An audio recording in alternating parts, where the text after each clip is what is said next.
आदरणीय बाबा आढाव यांच्या बाबतीमध्ये माझ्या मनामध्ये नितांत आदर आहे. ते समाजसेवक होते. त्यांनी अनेक आंदोलन श्रमिकांची या राज्यामध्ये केली आणि सर्वसामान्य माणसाला न्याय मिळवून दिला.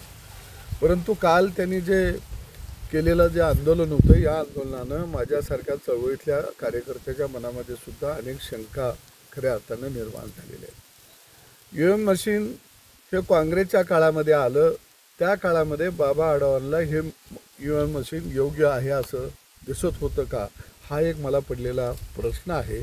आणि दुसऱ्या बाजूला या निवडणुकीमध्ये जर आपण पाहिला तर मुस्लिम बहु एरिया ज्या ठिकाणी होता त्या ठिकाणची मतं ही महायुतीच्या विरोधामध्ये पडलेले दिसून येत आहे. मग मुस्लिम बहुला जिथं होता त्या ठिकाणची जी ईव्हीएम मशीन होती, ही मशीन योग्य चाललेली होती का? या मशीनला त्यावेळी काय गडबड करावीशी असं का वाटलं नाही? म्हणजे याचा अर्थ सरळ आहे. आदरणीय बाबा आढाव यांच्या खांद्यावरती बंदूक ठेवून महाविकास आघाडी महायुतीच्या विरोधामध्ये वातावरण निर्माण करत आहे.